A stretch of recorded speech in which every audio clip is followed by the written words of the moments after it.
brought to you by V-Guard, co-powered by Sensodyne O Bhimal বলো কথা Keshari. Associate sponsor UltraTech cement. ভোটদানের হার এতটা বাড়ায় কমিশনকে মুখ্যমন্ত্রী নিশানা করেছেন। হঠাৎ করে ভোটদানের হার ৬% বাড়ল কি করে?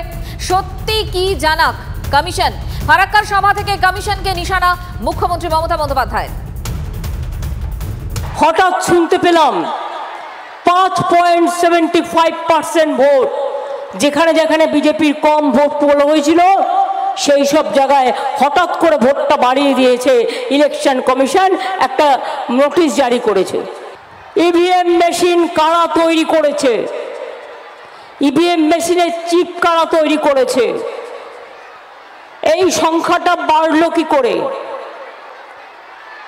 ফার্স্ট ফেজে কি ছিল, সেকেন্ড ফেজে কি ছিল, কত ভোটার ছিল, কত মেশিন ইউজ হয়েছিল, সেটা আমরা জানতে চাই।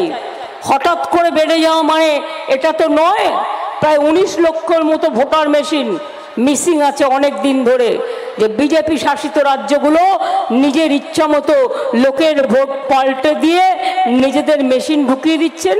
ইলেকশন কমিশনকে আমরা বলবো, মানুষের সন্দেহটা দূর করুন। বিজেপি কমিশন হয়ে বসে থেকে কোনো লাভ নেই। আসল শক্তিটা কি এটা আপনাদের জানাতে হবে মানুষকে। মানুষ জানতে চায়, যেন প্রতারণা মানুষের সাথে না করা হয়, এটা মানুষ জানতে চায়। ইলেকশনেও চিটিং। মমতা বন্দ্যোপাধ্যায়ের বক্তব্য আপনাদের শোনালাম। এই মুহূর্তে বিজেপির রাজ্যসভার সাংসদ শ্রমিক ভট্টাচার্য আমাদের সঙ্গে রয়েছেন। শ্রমিক দাবি শুনছিলেন বক্তব্য। মুখ্যমন্ত্রী বলছেন যে ভোটদানের হার 6% বাড়লো কিভাবে, এবং এই ইভিএম নিয়ে তার সংশয়, কমিশনকে দুষছেন। কি বলবেন? পাবলিক মিটিংয়ে বক্তব্য রেখে লাভ কি? উনি পশ্চিমবঙ্গে যেটা করে অভ্যস্ত আছেন সেটাই এখন কেন্দ্রের নির্বাচন কমিশনের উপর চাপিয়ে দিচ্ছেন। তো ওনার তো একটা জোট আছে, এনডি জোট। জোটের পরে উনি তো দায়িত্ব নেবেন প্রধানমন্ত্রী, তখন না হয় কমিশনের বিরুদ্ধে যেভাবে ব্যবস্থা নেবেন তাকে ফাঁসিতে চড়াবেন, ঠিক আছে। তো এখন অন্তত গিয়ে সবাই মিলে যান কমিশনে, জানতে চান, হিসাব নিকাশটা দেখুন। সর্বভারতীয় দল, সর্বভারতীয় তৃণমূল কংগ্রেস, তাদের তো একটা দায়িত্ব আছে সারা দেশের প্রতি।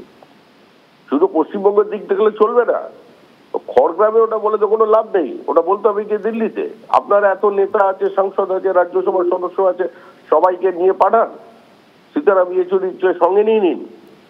এদিকে নিরপেক্ষতা নিয়েই উনি প্রশ্ন তুলছেন না, সেইটাই গিয়ে তো উনি বলুন সেটা থেকে পাবলিকের সামনে প্রশ্ন তুলে লাভ কি আছে? আমরা তো দেখেছি রাজ্য নির্বাচন কমিশনের অসুররূপী তার চেহারাটা। উনি সবটা ওনার সঙ্গে গুলিয়ে ফেলেন, নিজে যেগুলো করে থাকেন সেগুলো বলছেন। উনি এগুলো গিয়ে দিল্লিতে বলুন, ডেপুটেশন দিন সবাই মিলে, এটাই তো সময়। এইসব নিকাশটা ঠিক করে হবে। কোথায় হঠাৎ 6% বাড়লো, কোথা থেকে? ওনার এত চিন্তা হয়েছে, সর্বভারতীয় দল, উনি তো পরে সরকার করবেন। এখন থেকে ওনাকে দায়িত্ব নিতে হবে। শুধু ভোটের পরে করবো বললে, ভোটের দায়িত্ব নিতে বললে তো হবে না। উনি নেতৃত্ব দিয়ে সীতারাম ইয়েচুরিকে সঙ্গে নিয়ে, রাহুল গান্ধীকে সঙ্গে নিয়ে একবার যান, লালু প্রসাদ যাদবকেও নিয়ে নেবেন। ধন্যবাদ, ধন্যবাদ আমাদের সঙ্গে কথা বলার জন্য। brought to you by V-Guard, co-powered by Sensodyne O Bhimal বলো কথা কেশরী।